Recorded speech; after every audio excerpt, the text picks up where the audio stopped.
Salute Knicks Nation. The streets are buzzing.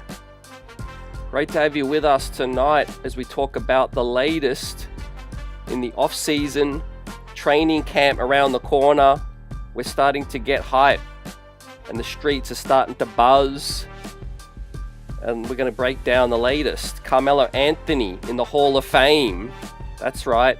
We're going to share our greatest Carmelo Anthony moments together with the chat, the final roster spot, what's happening right now as Ben Simmons contemplates retirement, what's the next option, and what's going to happen with those final roster spots.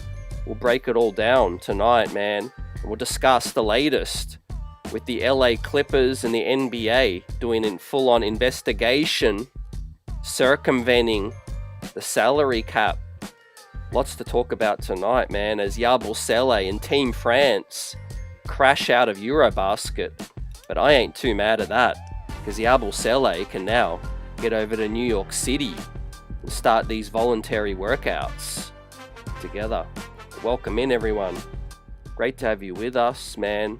Training camp is here this month, and NBA New York Knicks basketball is upon us right now, man.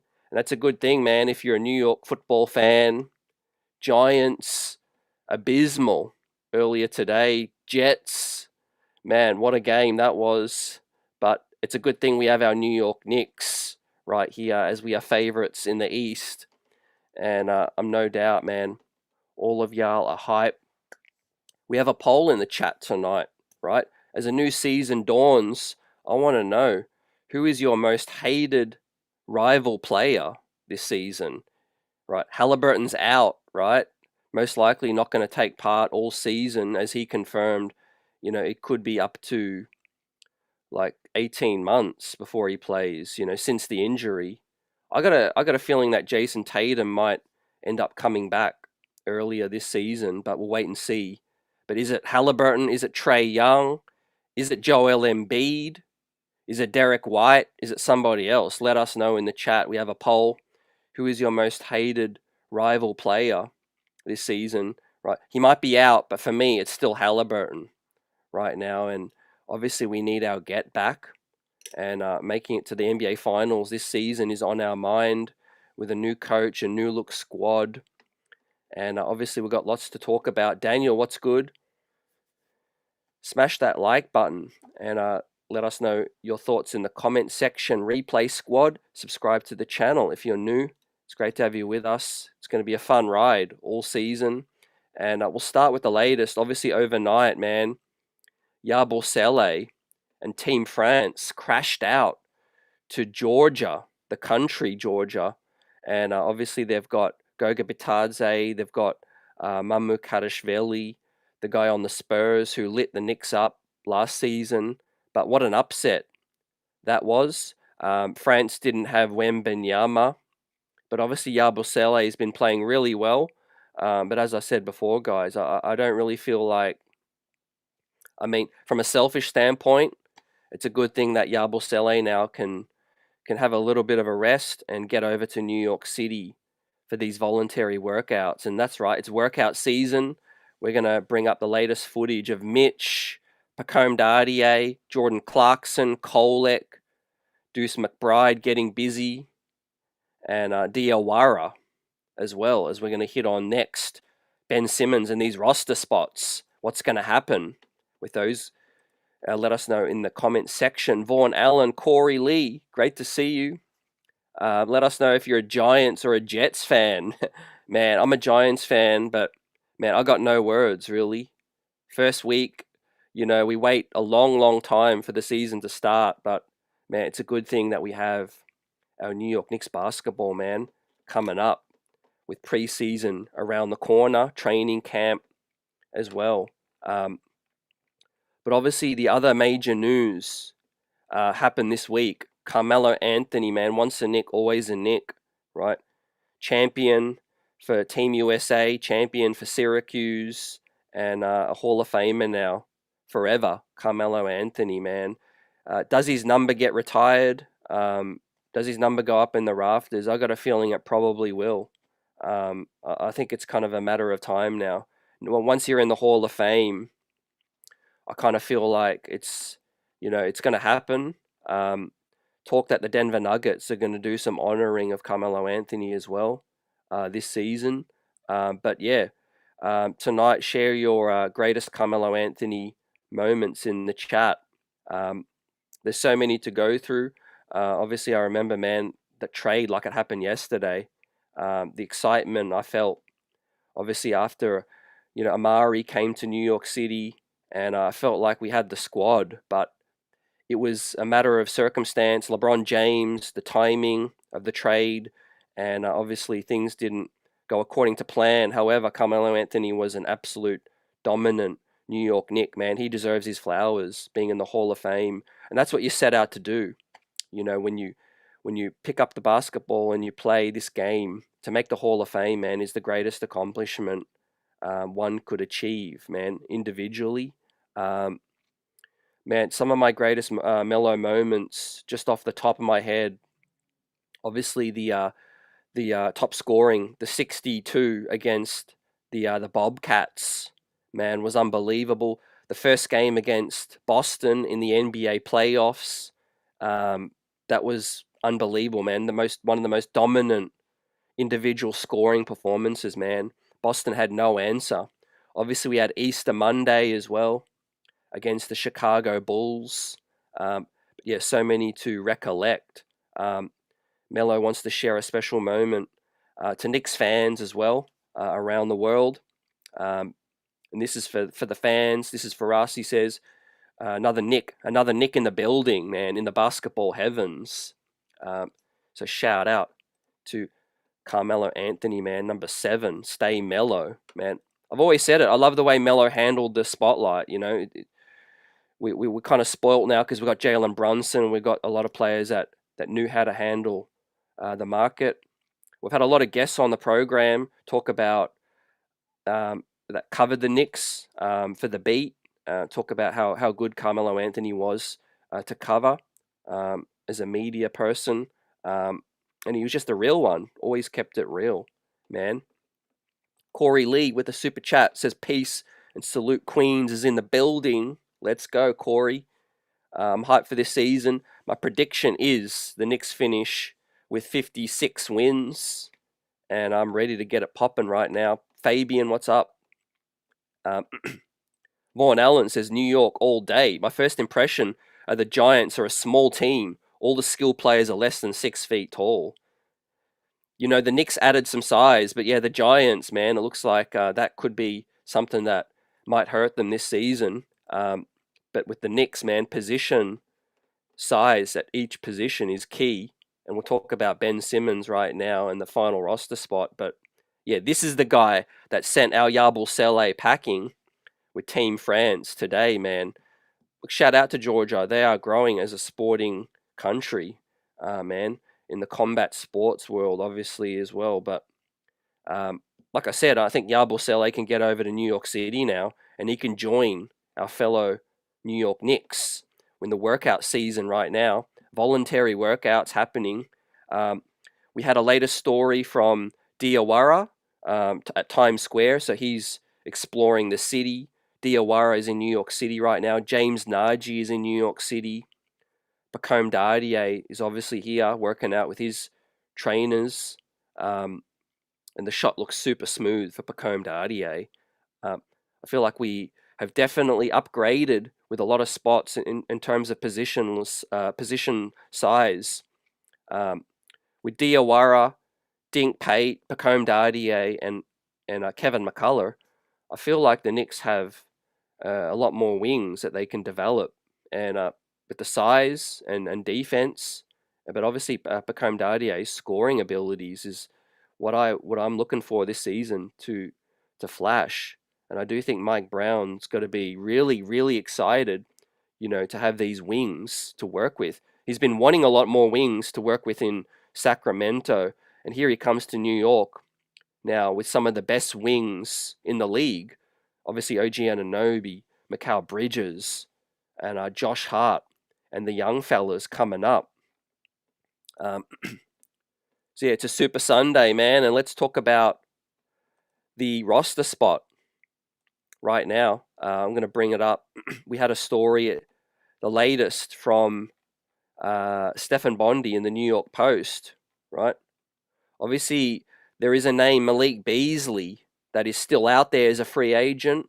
Free agency still going. Obviously, we had Cam Thomas sign the qualifying offer, which was, a long time coming. And obviously, there's a lot more restricted free agents still trying to find an agreement with their teams. But we had a story the other day, Ben Simmons, right, who is weighing up his offers right now. So what we hear, it's between two teams, the New York Knicks and an undisclosed team.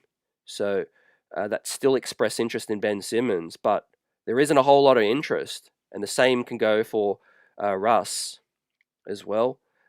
Free agents, Malcolm Brogdon still out there, Seth Curry. We mentioned Malik Beasley, who is no longer a target of federal investigation. However, the dust hasn't fully settled yet on that situation. So I'm waiting to see how that all plays out. Because the Knicks, the stories have come out. The Knicks have interest in Malik Beasley, right? And so they should, right? As a basketball player, I can't say no. If the Knicks could, get an opportunity to bring Malik Beasley onto this squad, I mean, you got to explore that. Obviously, he's had his issues around the league previously, so that's something to look out for. But relating to Ben Simmons, I mean,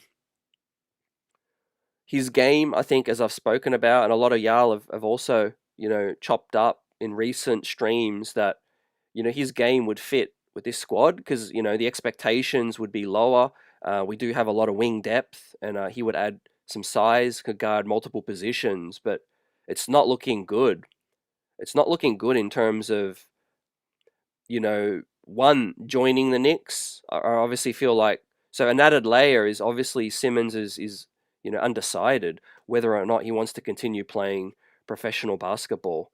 And look, I can't say that I have sources or I'm close to Simmons' camp, but obviously he's dealing with a lot. He's dealing with, a career that's, been derailed due to injuries and obviously back complaints. And anybody who's had back issues knows how serious that can be. Obviously, there's the mental aspect of getting yourself up every single season, preseason workouts, training camp, all of that. And I thought he had an okay season last year with the Clippers, but I mean, it could be a family-related decision as well. But right now, look, the Knicks do have interest, but a guy who's seriously considering whether or not he wants to continue playing, that has to be something that has to be concerning. The other thing that is concerning is Bernie Lee, Ben's longtime agent, and himself have parted ways, right? There was a report saying that Bernie Lee has, dropped Ben Simmons as a client, right? That's the report I saw. I don't know if it was mutual. It could have been, but that is something that is concerning as well. So Simmons, currently maybe without an agent, deciding whether or not he wants to continue playing, guys. Does that change your decision if you were pro Simmons, against Simmons joining? Any of those circumstances change your decisions? Let us know. I always felt like it's a long shot. I felt like they're probably looking at some other guys ahead of Simmons, like a Brogdon. Landry Shamet is obviously out there still as well. I don't think Russell Westbrook's happening, right? Let's get to a few super chats, and then I'm going to talk about what's the holdup and what I think the New York Knicks are going to do with these roster spots, fam. Corey Lee, once again, appreciate ya with the super chat. Hope you've had a great summer, fam. Wing City, yeah, I like that. I mean, we went from being starved of wings to having all-you-can-eat Wingstop, fam, with some extra size as well. Pause. Vaughn says, CT, my son ran into Deuce at the IMAX theater 3 days ago.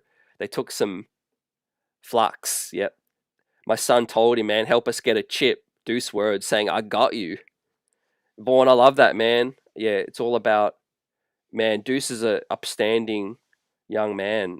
He's always got time for the fans. Great to hear that your son had that interaction. Yeah, it's just awesome, man. Deuce obviously dropped. Man, he's had a huge summer as Deuce as well. I think he had a son as well. So shout out to Deuce and his partner. Deuce also released a children's book as well. He's making moves. Is Deuce McBride. And I've been paying close attention to Deuce's free agency coming up because, I think one more year and then he's going to be a free agent after next season. He'll be heading into his free agency season. That's something to pay attention to real close. But this season, man, Jordan Clarkson, one of the best pickups, I think, underrated pickup. A lot of people are saying he could be a six-man candidate. But yeah, Deuce McBride and him, I think, will fit together great. So there's no concerns from my end. I think you could play Deuce Brunson and you could let Clarkson handle the point off the bench. And obviously Deuce could play the two next to Clarkson off the bench as well. I think that's going to be dynamic. And our bench scoring has got us as well. Just like Deuce said to Vaughn's son, man, he got us right now.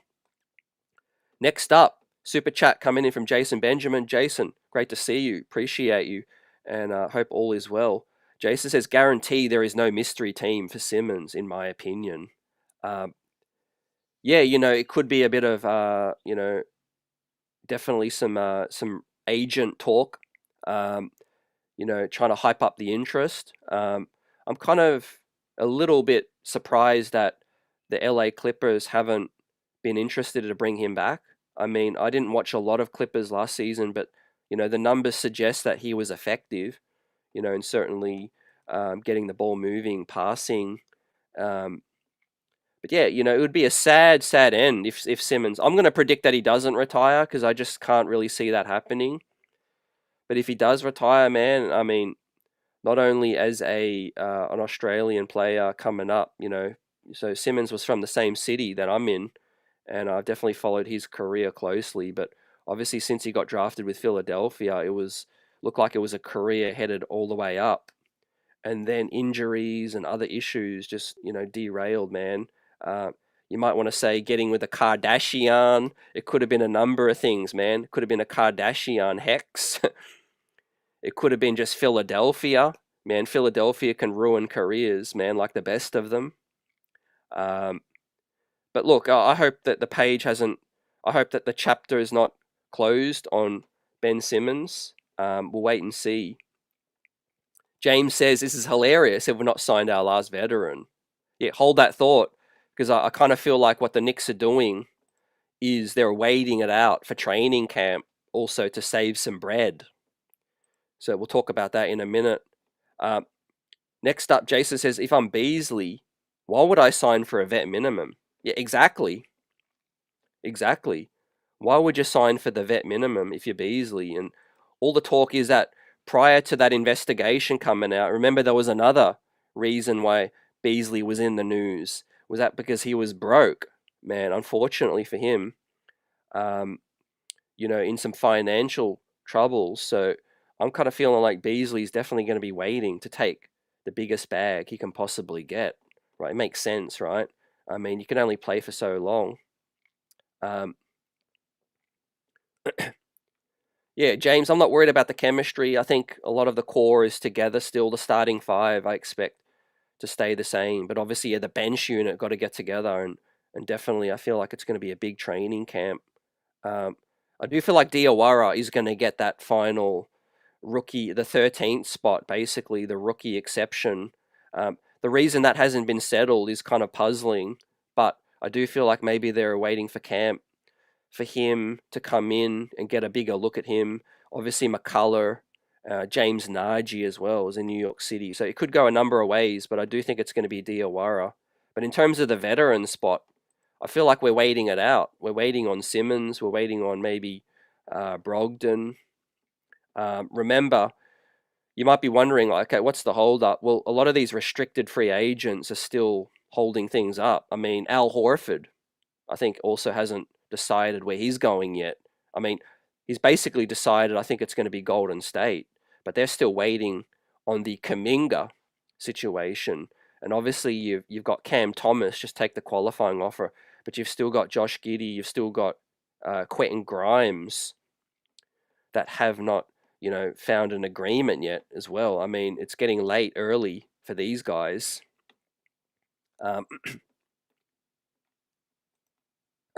Corey says, appreciate you, Corey. Buzzin' tonight says, I'm good on Ben Simmons. It's like having Richard Simmons. If you know, then you know. We need a player dedicated to win that chip. And yeah, man, I feel like I've definitely changed my opinion. I feel like if Simmons can convince the coach and the front office that he's fully committed, then I'll trust their decision. But for right now, what it looks like on the surface, it doesn't look great. Why is he taking this long? And obviously, he's welcome to, decide and take the time out and really, not make that call until he's fully committed. But right now, we need committed soldiers right now. And, one, we need guys that are going to stay healthy. One, we need, two, we need guys that are fully committed as well to winning. And yeah, I feel like we got options, And in terms of those options, right, as I bring up the roster, and we're going to talk about the Kawhi Leonard LA Clippers situation. But don't forget, we have a poll in the chat too. This upcoming season, man, rival fans and rival players and teams make this thing fun, man. So who is your most hated rival player heading into this season, man? He might be out, but is it still Halliburton? Is it going to be Trae Young once again, man? Is it going to be Joel Embiid trying to stay healthy and do something with Philly? Is it Jason Tatum or someone else? Is it Dyson Daniels? I think him and Brunson have got a little rivalry going on right now. Does Dyson Daniels, man? He loves to guard up on Jalen Brunson. Now, it's a good thing. I don't think Jalen Brunson is going to be ball dominant this season like he was last season in terms of bringing the ball up every single possession, right? And we have other guards now with Clarkson that can bring the ball up. But yeah, just to tie a bow on the Ben Simmons situation, I'm feeling like as of today it's less likely, but it's still a wait and see. Like Corey, I agree. I'm good on Simmons for now. I do think that the New York Knicks are gonna bring it into training camp, and one of the reasons they will is because you can save some money. Now the Knicks don't have to finalize 14 spots until 2 weeks into the season. So that means the Knicks can actually stay at 12, right? As crazy as that sounds, right? The Knicks can wait 2 weeks into the season with just 12 players. And then after 2 weeks, when the season begins, they have to confirm 14 guys. Now, what's the upside in waiting? The upside could be, for a number of reasons, to let these camp battles play out, right? So talking about the rookie exception spot, they might be like, okay, we like Diawara, and you're most likely going to get that rookie spot, but why do it now when we can wait and bring him into camp, see how it looks? Maybe another guy shows up and proves his worth. Talking about a James Nagy, possibly a Kevin McCullough, if they can make it work. I see some conflicting reports about Kevin McCullough and whether or not he's eligible for the rookie exception, right? There's a number of ways they could still make Kevin McCullough work, but it's mainly tied to Yabusele's contract.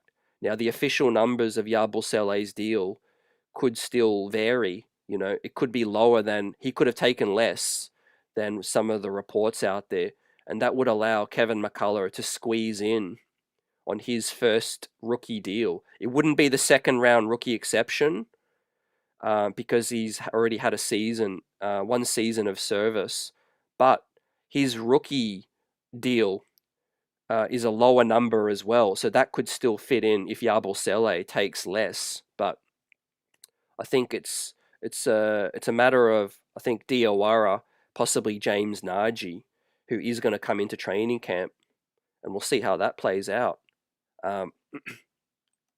Vaughn says it feels so good finally going into the season with a single goal of getting that title. yeah, we are singular focused on just, one, getting to the finals, but obviously, we've made upgrades where we needed to, and we've got the experience now. We've got some chemistry, and I feel like the weakened East will help us out a lot.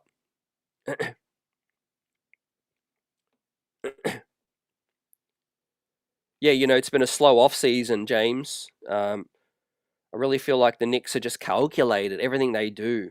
They're not feeling rushed. They're not stressed about the big man situation. I mean, Mitchell Robinson, Karl Anthony Towns, and also Ariel Hukporti and Yar Bursele. I feel like they are comfortable with those options. I feel like Mitchell Robinson is going to start, ladies and gentlemen, and I'll bring up the first of the off-season workout videos, fam. um, where we at with Mitch? Here we go. Working on those free throws, getting that arc on the shot is by far the most important thing for Mitchell Robinson, man, this off-season. Right? Forget about the little jump hooks and the putting the ball on the floor, and all those things sound nice, but just practice these free throws, man. And it's critical come postseason that Mitch can stay on the floor, because we all know how dominant Mitch is on the defensive side, man. I kind of feel like he's underrated defensively, in terms of around the league.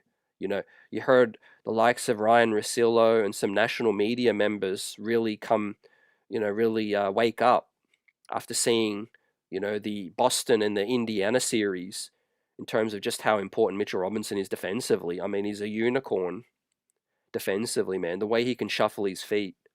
My word, that possession against Boston, man, at Madison Square Garden, man, in Game 5, in Game 4, was just unbelievable. It was electric, man, that possession. But the free throws is what's key for Mitch. Pacome Dardier, he is a guy that I want to see put the ball on the floor a bit. As you see here, the shot looks really fluid. But yeah, if he can master the dribble drive and create some offense, we all know defensively, I think he looks capable. I think obviously he could get stronger, and he could benefit from more experience. But I'm not worried about Pacome Dardier defensively. I think he's going to be a real plus defender in the league. 6'8" height, good wingspan. But yeah, putting the ball on the floor and actually attacking the basket is going to be critical for his chances to see some minutes. Out of the four young wings, in terms of Dink, Pate, McCullough, Diawara, and Pacome Dardier, I feel confident that one of them is going to show and pop, and definitely have a long-term Knicks career. Hopefully more than one. But, out of those four guys, let us know who you feel most confident about. Is it Dardier? Is it Diawara? McCullough? He had a great 30-point game in Summer League. Or is it Dink Pate, who also had an amazing end to Summer League with 30 points, right? But yeah, just going back to the jumper, I think it looks really smooth, and he could definitely be a corner shooter and a spacer out there too. Next up is our first pickup of the offseason, man, and arguably the most important pickup that we've made, right? I like the Yar Bursele pickup, but if I had to give you, one of the two that I think is going to be more important to the New York Knicks and our chances of winning a championship, I'm going to say it's Jordan Clarkson, man. Let us know your thoughts. Some might disagree, because Yar Bursele is younger, and obviously he's a stretch 4 or stretch 5, and I think he's going to have an amazing season. But I think Jordan Clarkson, from what I saw in the playoffs, we just badly needed another ball handler, another guy that can go out there and create, and another guy that can go out there and get a bucket. Look, when the playoffs, if you want to win in the playoffs, if you have as many ball handlers and shot creators as possible, your chances of winning just go up. Dead ball situations, a broken play, all of those things, man. Shot clock going down, so many tough possessions, and look, some guys stood up. I mean, DeLon Wright, Landry Shamet gave us some solid minutes, but God bless them. I think they gave us the maximum of their capacity. But in terms of Jordan Clarkson, man, he's on another level. He's on another level in terms of, really making the defense work, scramble. And I even think, against that Boston series, we probably wouldn't have been down 20. Think of all those heroic comebacks that the Knicks made in a lot of these games, even Detroit. I mean, we could have lost was it game 4? Yeah, game 4 in Detroit was crazy. I mean, the comeback, we could have done with him in that series as well. So, yeah, another bucket getter. He's going to take the pressure off of Brunson. He's going to take some pressure off of Deuce McBride. And I mean, his handles, he's just a great backup scoring guard.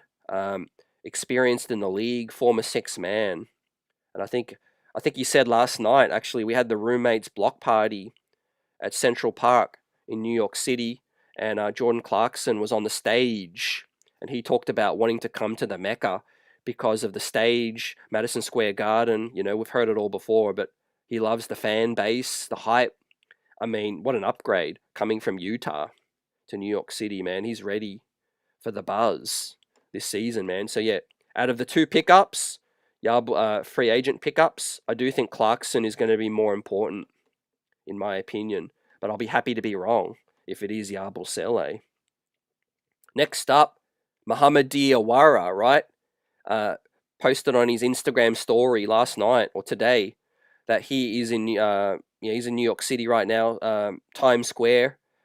He's taken in the sights, but obviously he's been putting in that work as well. Kind of an impressive summer league showing. We didn't know a lot about his game, and let's be honest, the French league is not really something that you can evaluate, comfortably. But summer league gave us a little bit more of a taste in terms of what he's all about, and I really think that the sky is the limit for Muhammad Diawara in terms of becoming a steadfast rotation piece for the future. Agility, looks to move well for his size, could guard 1 through 5. I mean, we mentioned Ben Simmons before. I mean, is this basically a guy that could do everything Ben Simmons could do? He showed his playmaking ability in Summer League, and that was really, really impressive. Probably the most impressive thing for a young player to read the floor like he did. He didn't have tunnel vision. He wasn't looking to impress and force it. He wasn't looking to shoot a million threes. I mean, he played within himself. He played within the game, did Muhammad Diawara. So I feel like he knows his role on this team. He knows that he needs to come in and be a good role player, and I think that's a good mindset. That's a good mindset to have. Also, another thing I want to mention about Diawara is he's got professional experience, and that is really, really understated and underrated for some prospects, right? Yes, college can be good, if you have, multiple years in college to develop, G League, all of those things, man. But it's nothing like professional basketball to actually develop habits. It ain't just about on the court. It's about how you handle, yourself in terms of, diet, getting used to travel, getting used to routine and just being disciplined. Being a professional, man, it is exactly what it is. You get paid to play the game, and I think that's going to benefit Diawara, and then that's one of the reasons why he looked, impressive in summer league, because these other kids they're coming out of college, and that wet behind the ears, in the words of Stephen A. But yeah, if you're a professional, I do think you tend to be a little more ready in terms of taking it seriously and working on your game. Welcome in Ernest, J Dub. Great to see ya. J Dub says, I think that we are sleeping on Dink Pate. Look, I think Dink Pate definitely got a lot of buzz, during Summer League. But even so, I think some people are definitely sleeping on Dink Pate. And I've got him, taken one of the two ways, 100%. Dink Pate's ability, another guy who's 6'8", another Pacome Dardier who, showed that he could hit the three as well, and he can play make. And obviously, he's got more athleticism, I think, than all of them. I think Dink Pate is probably the better athlete out of all of them, out of Diawara, Dardier, McCullough. I think Dink Pate's ability to finish strong, man, and take it strong to the rack. But his 3-point ball was the most impressive that I saw. Here we have Diawara basically, taking the sights, man, at City Field for a baseball game. I think that was August 27. So yeah, James says we still need another body at center. Yeah, the final roster spot, I think, well, some of the talk was Trey Lyles. Trey Lyles was a name that was out there. I'm not sure, how serious that is, but maybe the Knicks, again, another reason they might be waiting for Cam, fam, just to see where the balance falls. I personally feel like the Knicks could do with another ball handler, but they might see that in Tyler Kolek, and if so, I'm okay with that. One, myth that I would like to debunk about Summer League, obviously with Tyler Kolek, was that, it was underwhelming what we saw and what we expected from Tyler Kolek. But in relation to who he was playing with, that has to be taken into consideration, because Tyler Kolek was playing with 4 other guys that he's not going to play with, at the same time. So as a point guard, you have to take that into consideration when it comes to looking stronger out there for Kolek. Now, defensively is obviously that's his biggest question. But if Kolek is out there with 4 other NBA vets and pros, then I think he's going to look a lot better. Now, depends on how much Mike Brown is going to trust Tyler Kolek. As we broke down the season schedule, feel free to check out that episode. The New York Knicks have the second best strength of schedule, right? But the month of March is absolutely chaotic, man. There's one really, really tough month, and that is in March. The Knicks kind of have quite a favorable schedule in terms of, back-to-backs. The start to the season, whilst there's some tougher games, the Knicks do have some breaks, during these, the first month. But obviously, we know Mike Brown, he's going to extend that rotation, man. We're definitely going to see a solid 9, possibly 10, and even some nights an 11-man rotation, which I agree with, and I think we need to, because the regular season is a warm-up. We have to get through the regular season unscathed and make sure that we have everybody available when the playoffs commence, because that's where we can do our maximum damage, fam, as well. Without Halliburton, possibly no Tatum, it could be Donovan Mitchell, Trae Young standing in our way, fam. And we do have the poll in the chat as well. Who is your most hated rival player, fam? Is it going to be Trae Young resurface again this season, man? Obviously, he knocked us out of the NBA Cup right now, and the Knicks will be looking for some payback. But right now, Trae Young and Atlanta, man, they've kind of fallen from grace a little bit. So they ain't really on my radar so much. Halliburton obviously was at the top, but he's out right now, man. Maybe it's going to become Spider-Man, Spider Mitchell. Man, he could be the guy that's kind of most hated in terms of a rivalry. Donovan Mitchell, the personality, the person, I mean, he's a stand-up guy. So I got no beef with Donovan Mitchell. Obviously, he thought he was coming here, and it looked like, one moment he went to sleep thinking he was a New York Knick, but no, Danny Ainge had other ideas, right? Buzzer beater, great to see you, fam. Hashtag for the season, we mean business. That's it. This simply is all about business, man, and handling our business, man. We've been through the trenches. We've had our come up. We were underrated a few seasons ago. Now we've kind of got a target on our back this season. We're favorites to come out of the East. So this season, it's all about business and handling that business. No more slow starts. No more third quarter of doom, man. We need to be fully professional this season. J-Dub says, Mohamed Diawara is not even signed yet. Why is it? Because they are looking also at Dink Pate for that spot. Remember, CT, Pate is already a part of the Westchester Knicks. Yes, appreciate ya. Let me bring that up. So we're going to hit on the Clippers situation. We're going to get to all of your questions in the chat too. But yeah, this was revealed.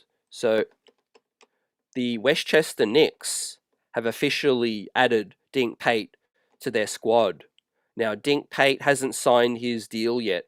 Reports come out already, I think from Lee Escobedo. He heard that Dink Pate is going to get the two-way. The club hasn't officially announced that yet. But obviously, I think they're just going to wait for training camp to play out. But the reason why Dink Pate has to go, why Westchester have to acquire Dink Pate's rights is because he was in the G League last season. Let's not forget. He was with the Mexico City Capitan. So Dink Pate, for him to play in the G League, his rights had to transfer from Mexico City over to Westchester. So, but he will be with the big club as well on the two-way, most likely, and he will be eligible to play with Westchester and the New York Knicks, I think, for up to 45 games, right? Now, the unfortunate thing, and I hope the NBA will change this, two-way players can't play in the playoffs, and I think that needs to change. I'm okay with it keeping at the 45, regular season games. It is a two-way deal, so you do want these guys to get minutes in the G League. But I do think it would be good if the NBA would adjust that and allow two-way players to play in the playoffs. I think that would be key. Welcome in, Pablo. Great to have you with us. Yuri Ark, what's good?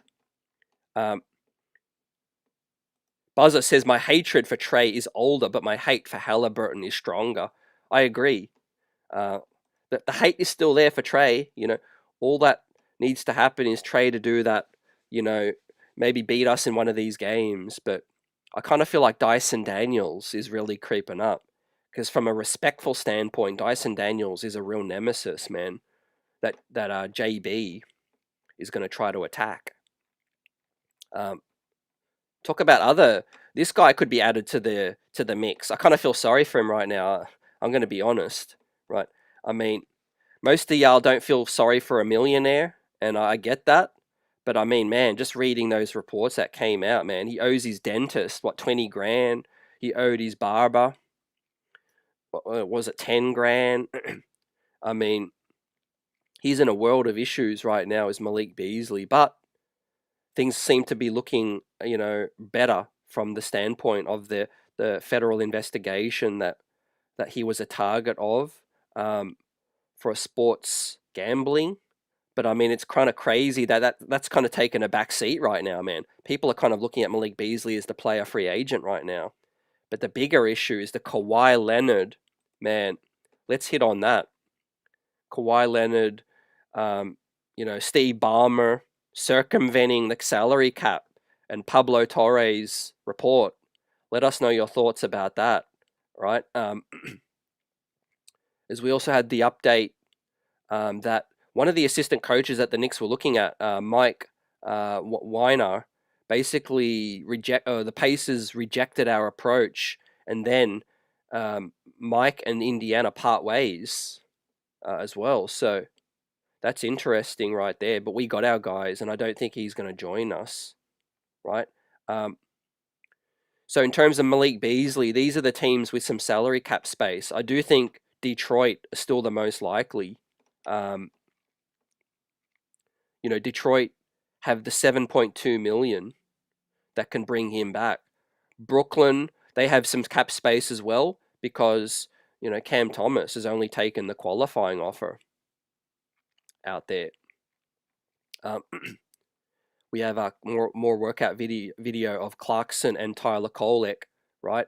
And I think Pablo had his thoughts on Kolek right here. Pablo says, my issue with Kolek is defense, and he doesn't quite fit our window at 24 and still developing. Yeah, that's a valid point. I feel like he has a lot more to prove than otherwise, Yeah, the college career is great. that speaks for itself. He had a hell of a college career at Marquette. Um, Big East Player of the Year.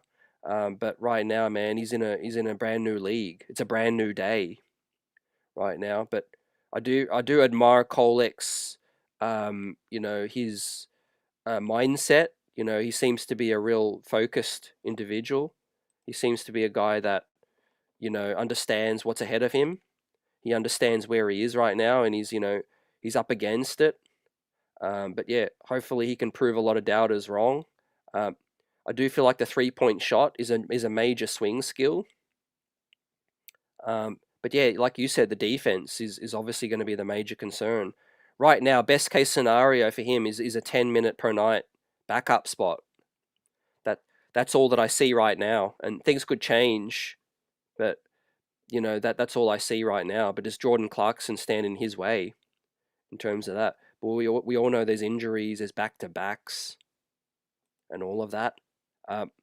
Pablo also says, I didn't like that choke gesture from Halliburton as well, right? The North remembers. 100%, I mean, it was a choke from the New York Knicks, but, man, he definitely went early with that one. I just dislike Halliburton's, the optics of his game. I know it's effective, and I can't doubt his game in terms of the results, but just how it looks, man, it's definitely not pleasing on the eye. Um, yeah, more Mitchell Robinson doing some work down low in the post. Mark Bryant, the big man coach, is still with us, so he's staying on the staff. So let's see what happens in year 2 with Mark Bryant, James Nagy, Ariel Hukbordi, and these guys, right? But yeah, we are going to talk about the Kawhi Leonard situation in a minute. But for those that are just joining us, welcome in. Join us and throw your questions in the chat. Smash that like button if you haven't already. I really, really appreciate it. Look forward to this season ahead and all the buzz that comes with us in the chat and Knicks family. And subscribe to the channel if you haven't already. Yuri Ark says, where we are at right now, we really don't need to rush signing those 2 guys. I do not see the point of rushing to sign someone. We are fine with a 14. Yeah, so right now, I agree. We don't really need to rush these signings in terms of we already know that one of them is going to be a young player, one of the draft picks. I do feel like the Knicks want to come into training camp and let these guys settle the score. But I do think that Diawara is the leader in the clubhouse. Impressive summer league showing. But also, one of the reasons why the Knicks might want to keep that door open is a trade can still happen. A guy could shake loose. There's just a number of things, man, that we might not be even thinking about right now. The Knicks might really, really want to add 2 vets, and we might not be completely sold on Kolek. So that's just another reason why training camp will help out Mike Brown, a brand new staff. He will want to cast his eye over the talent that he's taking on and make decisions for himself. He might not want to listen to the outside noise and listen to what maybe the holdover assistant coaches tell him, or what he saw on film. He might come into training camp, and I'm sure he's already said this in conversations. Reports that Mike Brown was texting all of the players once he became the head coach. But I'm sure the message has been, hey, I'm going to give you an opportunity, I'm not going to make any preconceived judgment. I'm going to come into training camp, and it's a brand new day for everybody, right? And let's settle the score in training camp. Now, for the veteran situation, yeah, I feel like, Ben Simmons is obviously a guy, it seems like he has admirers in the front office, probably Mike Brown and some of the other members. But I do feel like Malik Beasley obviously reported Ian Begley that he is, a player that the Knicks, are interested in as well. So, it's going to be very interesting. One thing's for sure, we will add another veteran, right? We have enough young players, and out of these young players, J-Dub says Kolek, McCullough are too old. Dardier, Diawara, Pate is the future. I feel like yeah, Kolek and McCullough have a lot more to prove because their time is now. Like you said, time is ticking. Um, I'm not going to say they're too old in terms of. I feel like the the talent that we have can be, different timelines. There can be guys that can help us right now. There could be guys that could help us in 2 or 3 years. Uh, I do think we're going to need all hands on deck, and I do think a guy like a McCullough could be a stopgap, even if it is for a couple of seasons. He could be just a backup stopgap. But I do think Dardier is ahead of the curve at 19. Diawara is definitely, and the same with Pate. Um, Yuri says, all I know is I'm buying that Yabu jersey when he's on the Knicks. Yeah, definitely love all of what I'm seeing from Yabu. Um, some of the free agents still available out here. Let us know if you think the Knicks should, bring in one of these guys. Bol, Trey Lyles, Delano Banton, I think still out there as well. Interesting, Dallas waived Omax Prosper, and, he was snapped up, man, on a two-way. Would have liked the Knicks to take a look at him. Maybe they like what they've got in Beauchamp still. Anyone still a part of Beauchamp Hive? Let us know, man. We haven't really heard much about Beauchamp. I do think he's probably going to come into training camp. Maybe he balls out and changes their mind. Buzzer Beater says, hot take, 60 wins and the number one seed. Just the way I like to hear it, fam. 60 wins would be amazing, right? But yeah, I wouldn't rule that out because the East is super weak right now, man. The East is weaker than Trae Young right now, and that first seed. But just get to the postseason healthy. That's what I would love to see, fam. Just get to the postseason healthy. Um, Now, one of the cases to make for Ben Simmons before the latest news came out, and that's kind of changed my mind because you definitely want a player that's fully committed. But I understand the hurdles that Ben Simmons has have to overcome with injuries and all of that. Going from an All NBA guy to being looked at as a role player is definitely humbling. But Ben Simmons, you know what they do? They don't teach size. And Ben Simmons was top 5 guards in rim protection, man. Right behind Alex Caruso, ahead of Lonzo and Cade. So that was one of the cases to make for Ben Simmons. I was never saying that Simmons was going to come in and play, 25 minutes. He was never going to do that. But while he's on the floor, he could ball handle, he could pass, and he could definitely protect the rim a little bit. But I think that's become less likely right now, man. His agent Bernie Lee has separated. Talk that he's considering retirement. I mean, I don't know, man. Maybe Simmons just needs to go overseas for a year or two because he's still young enough. Play in a lower league, try to get his passion and love for the game back and get his rhythm back, and then maybe try to come back over. I don't know. Let us know what you think about that. Kind of like what Yabusele did. Dante Exum was another guy. Those two guys went to EuroLeague. They, it helped out their body because it was less demanding. They were able to stay healthy, get into a rhythm, and then make the jump back to the NBA. But right now, man, Ben Simmons' stock is at an all-time low. Jason Benjamin says, Kolek can definitely fit in with that bench, setting up Clarkson, Yabu, and Huck. He can rack up the assists with that unit. Also, check my last super chat. Appreciate you, Jason. Apologies if I did miss the last super chat. Fam, you are on fire tonight. But yeah, I'll hit on this one real quick. Kolek can definitely fit in with that bench unit. I agree. Number one rule of Summer League, it's Summer League, and you definitely take it with a grain of salt. But yeah, he's got a brand new coach, and he definitely has to, get off on the right foot. There's no time for holdups or setbacks for Tyler Kolek. He's 24 years old right now. We're trying to win, but he definitely has the skill set to help us out as a backup guard. Expanded rotation might help his case a little bit as well. I do think there's going to be nights of 10, 11 men. And yeah, he could definitely set up Clarkson, Yabu. I did think he had a little bit of tunnel vision in summer league. I think Kevin McCullough was moving the ball a little bit more, and I think Huck Porty alluded to that in one of the interviews, saying that he was getting the ball more with McCullough.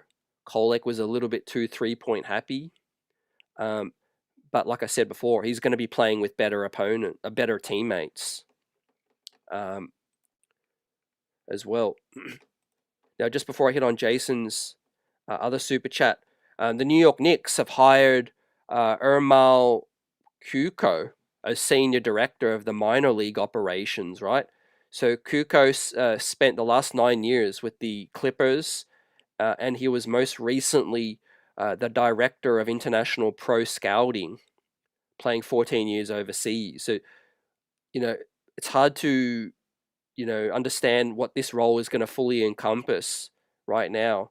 But I get the feeling that he's going to be obviously, heavily involved in, international scouting, and obviously, casting an eye over the Knicks operations in terms of, G League, etc., and talent scouting acquisition. So the Dink Pate thing, that was big time. We need to continue to find these diamonds in the rough.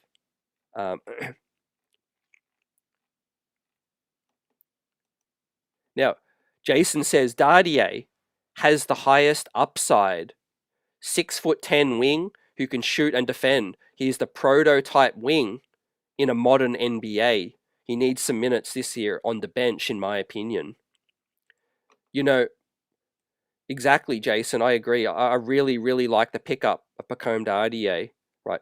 Last season, I'm going to say that it was just a rookie year, and it was just a scratch year under Tom Thibodeau. It was kind of puzzling at times. He started opening night against Boston. Showed some flashes defensively in some sporadic minutes. And the signs look like they're there that he can be a real, high-end rotation piece, possible NBA starter. He's got all the tools. There's Pacome, a year playing pro overseas. We've got some French prospects in the building now to help his, acclimation with Diawara and Yabusele. I mean, we're developing that French connection right now. But with Dardier, it's my concern. If there's any concern, it's less about Dardier, having what it takes, but it's more about there's a lot of competition. We have a lot of wings, fam. So where these minutes going to come from, I guess that's up to Dardier. He has to force the issue right now, and it's a good headache to have because you can never have enough depth. But he might just have to be patient, fam, and wait for his time. He is still only 19, 20. We'll welcome in Diawara now. McCullough's here. Beauchamp might be in training camp. Dink Pate's here now. We've still got Hart, OG, and McCall, and Jordan Clarkson and Deuce McBride to take up some of those guard spots. So, yeah, let us know where you feel like Dardier's minutes are going to come from. Is it going to be a case of he just really impresses and Mike Brown just has to use him, find a way, even if it's 8 minutes a night, maybe end of the third, and towards the end of the second quarter and the end of the third quarter, start of the fourth. Maybe it's going to be because of a lot of blowouts. We can sit some guys on the second night of a back-to-back. I think that's going to be really, really key. So yeah, appreciate your thoughts on that, Jason. Pacome Dardier is one of those guys that we just kind of forget about because last season was really exciting in terms of the veterans and making it to the Eastern Conference Finals. But this is a year where I think Dardier really, really, puts his mark. I think around the league, where other teams will stand up and and take notice of what he is all about. Buzzer Beater says, CT, what's the biggest surprise you've seen from the off-season workout footage from our New York Knicks? I think not that much has surprised me, fam. Good question. I'm going to say it's probably Mitchell Robinson. Mitchell Robinson, and the free throw form looks so much better, man, so much better than it was than what we saw. And obviously it's always easier to do that in the empty gym, man, versus a crazy playoff atmosphere. But yeah, if Mitchell Robinson can get that free throw percentage up to 65, 70%, man, I'll take that. I'll take that all day, because that is a real jump, fam. That is a real leap that we need. It's really underrated. Obviously, Mitch has to stay healthy, but yeah, if he can average 10 points a night, 10 rebounds, and knock down those free throws, man, at a 65% clip, that's going to be huge. Yeah, nothing surprises me about Jordan Clarkson, man. What you see is what you get.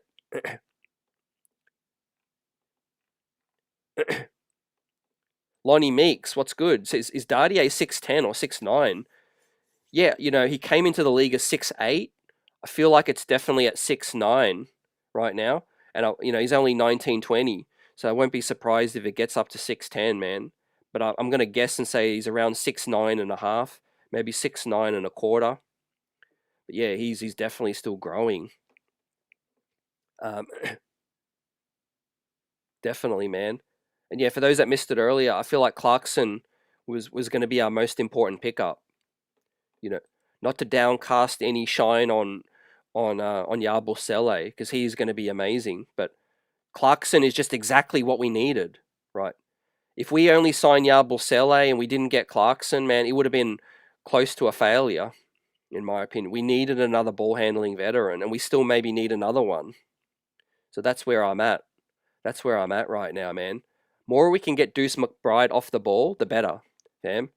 As much as I love Deuce McBride, man, he's a great catch and shoot, catch and dribble kind of attack the closeout guy. Once he is, once he is sort of the focal point in terms of handling the basketball, that's where things can go south. But yeah, that's where Dink Pate, Tyler Kolek could come in as well.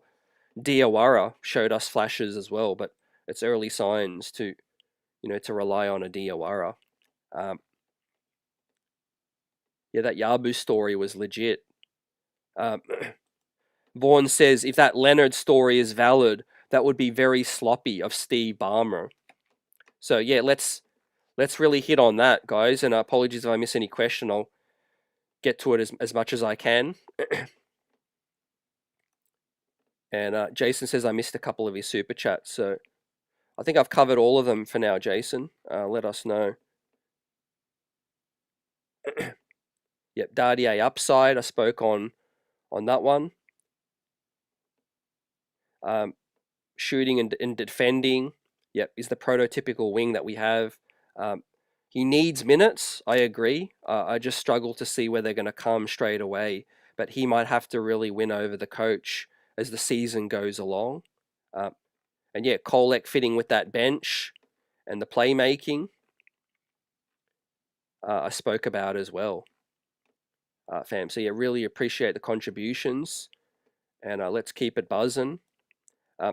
With the Kawhi Leonard, man, situation, man. Look, I'm not surprised. I'm not surprised at all that this has come out. I mean, the NBA's got a lot of things to worry about right now. Let me bring it up. The story with Kawhi Leonard and the investigation, right? Look, I think a lot of this stems from greed. Look, if a player can get more money, look, it's up to them, really. It's obviously the teams that committing the offense as well. But it comes from the agents. A lot of these agents, man, one, they obviously want their client to get more money so they can say, hey, man, I'm doing the best for you. I'm working my tail off so that you can get more money. But it comes down to greed, man. I've seen it with other sports, especially in pro soccer and football.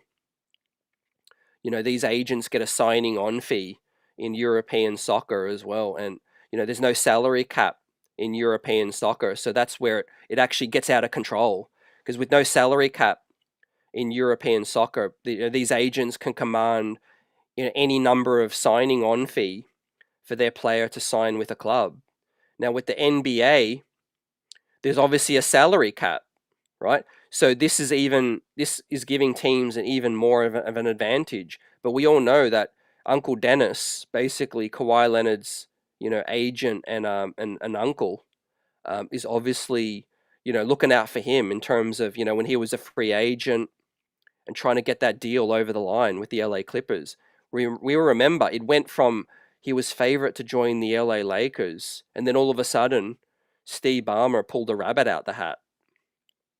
Right. So where I'm leaning, I've obviously watched the videos, and I haven't read all of the reports, right? But just my opinion, Ballmer and the Clippers are definitely up against it.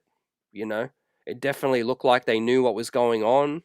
I mean, Kawhi Leonard has his own LLC, and he calls it KL2. Basically, his initials and his number, KL2 LLC, was obviously receiving, payments, that he was an ambassador for a company that Ballmer claims that he got scammed, was a sponsor of the Clippers, right? $7 million a year over 4 years, pocketed a $28 million payment, and wasn't used in any marketing, wasn't used in any appearances. It was basically just free money, fam. So I mean, what's your opinion? I mean, it doesn't look promising for the Clippers, and obviously the NBA is now investigating these full allegations. Man, they've hired the elite legal team. I think the team that handled the Donald Sterling case. So the same law firm is handling these investigations right now for the league. But I mean, these guys might get caught. These guys have got caught. Pablo Torre did a lot of background work, obviously a 7-month investigation. I'm not a big fan of Pablo Torre, as I'll speak on in a minute, because he's obviously clowned the Knicks a lot in the past, and he's also used this spotlight to, to show that he's, going to focus on the Knicks as well, which I've got some thoughts about. But relating to this, look, there's a lot of teams probably have done it to a smaller degree, probably not to the degree of a $28 million heist, but at the end of the day, man, it hasn't helped the Clippers, it hasn't helped them win any further. It got them Kawhi Leonard. We all know that, it's been underwhelming for Kawhi Leonard with the LA Clippers. Obviously, he's a 2-time champion. Can't take that away from him. Right?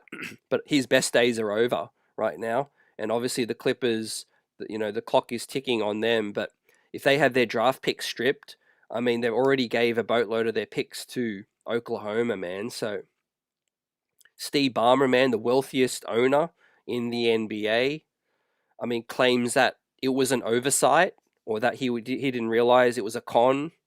The company went bankrupt, which then allowed the paperwork to become, obtainable. But with that situation, man, I feel like they're going to get penalized. They're going to get penalized heavily if this can be proven that it was obviously intentful. And with that said, man, this is going to be a warning for other teams, right? Now, in terms of what they're talking about with the New York Knicks, right? I think Pablo Torres is speaking specifically about Jalen Brunson's first offer, a first deal, not the most recent one, although he probably might look into that as well. But it looks like he's going to look into the first deal that Brunson signed, right? Obviously, the Knicks did hire Rick Brunson as well. The league did investigate that, and they did obviously look into the signing of Jalen Brunson early, which the Knicks had to pay a tampering fine and a second-round pick penalty. That was for early tampering. That was not circumventing. So I'm not worried. I don't think the Knicks have really, from what I see, have shown to do anything that's circumventing. If Pablo Torre finds more evidence, that let him do that. But for right now, man, I think the Clippers are in a lot of trouble, and I'm not surprised, man. I think teams have been doing this for a minute, right? Buzzer asks, is Brunson clean of tampering? So yeah, as I said before, guys, it's two different things. Circumventing the salary cap is different to tampering. The Knicks were found guilty of tampering already. Basically just signing Brunson, before free agency.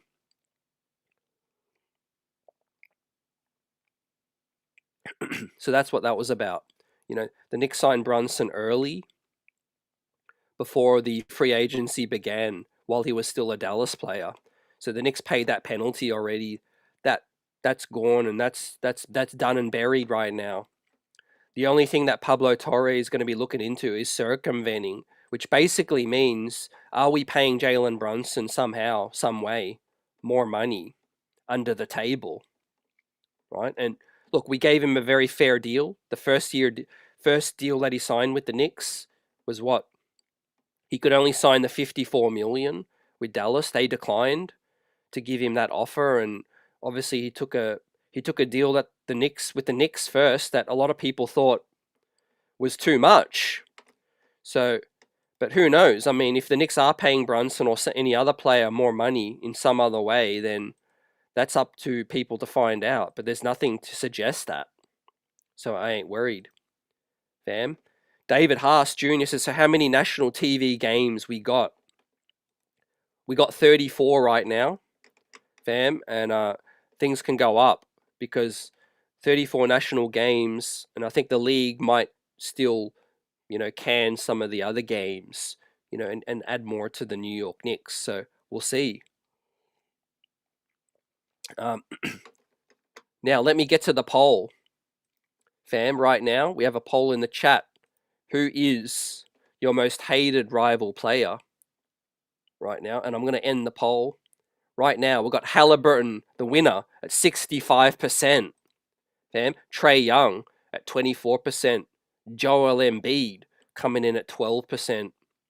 And Tatum or another at 0%. So it looks like Tyrese Halliburton, man, is the winner. Ding, ding, ding. The most hated Knicks rival player, fam. And look, that rivalry is on ice right now. Maybe until the 26-27 season, but he will be back, man. And the Knicks have to strike right now. Yeah, the Joe Smith deal sets a precedent, fam.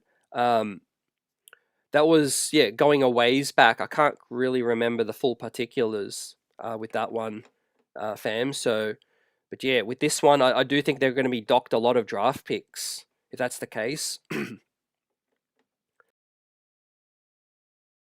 And obviously a heavy, heavy fine, but obviously a lot of draft picks, fam. And look, man, like I said, greed, that's where it stems from the player, the free agent, and obviously the agent, Uncle Dennis, right? But look, Steve Ballmer, man, 28 million is chump change for him. So that's why I'm more inclined to believe that that they did know what they were doing. They did know what they were doing. I mean, let's face it, the Clippers weren't exactly no hot destination when they managed to poach Kawhi. Remember, they had to get Kawhi to then get Paul George, and convince the two. Before that, they were basically, not that attractive right now. So we had some images of Tibbs resurface from St. John's basketball fan. Tibbs looking slim, enjoying his, off season. No doubt Tibbs wants to get back into the league, fam. Probably as an assistant.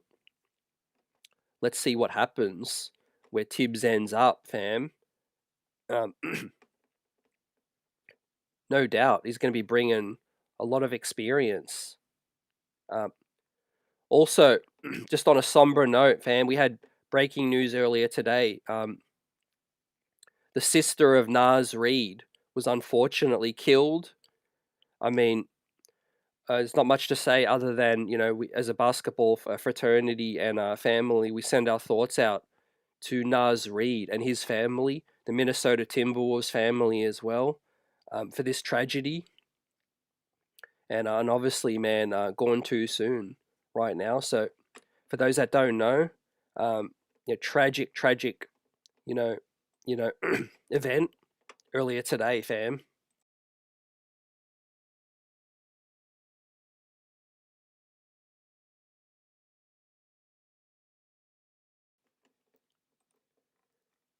another update. We had 2K.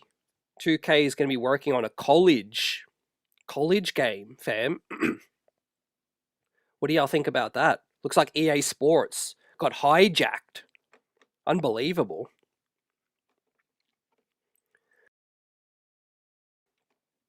Vaughn says Bridges and OG are going to be outstanding this year. You know, Bridges and OG, fam, I really feel like if you lower their minutes, I think they're going to be even more effective. You know, so I think on that note, fam, I'm going to get ready to wrap this thing up, right? We gave our thoughts on the Carmelo Anthony Hall of Fame inductee. Shout out to Carmelo Anthony, fam. Some of my big memories, the 62-point against the Bobcats, obviously the first playoff game against Boston, Easter Monday versus the Bulls, and just a dominant scorer. Leon Rose and the team have obviously given their thoughts and tributes as well. And obviously his son, set to come into the league as well, man. Champion as a college NCAA winner. Champion for Team USA, gold medal winner multiple times. You know, just an unbelievable career, Hall of Fame career as well. So, you know, shout out to Carmelo. As I said earlier, I think the Knicks will wait till training camp to finalize their spots, unless a big name like Malik Beasley or someone else agrees to the deal. Right now, there's no rush, just like Jason said in the chat. And for those that spoke on earlier today, so I think, yeah, there's no hold up. It's basically the Knicks just wanting to bring it into camp, save a little bit of money. So with 12 players, you can save money for 2 weeks before you end up having to finalize the 14 spots. Guys, so it's great to be back. We'll be back in a couple of days to break down any other latest news. And stay well, stay blessed. And this season, man, it's going to be big time. Shout out to Knicks family. Let's get it on the next one. Peace.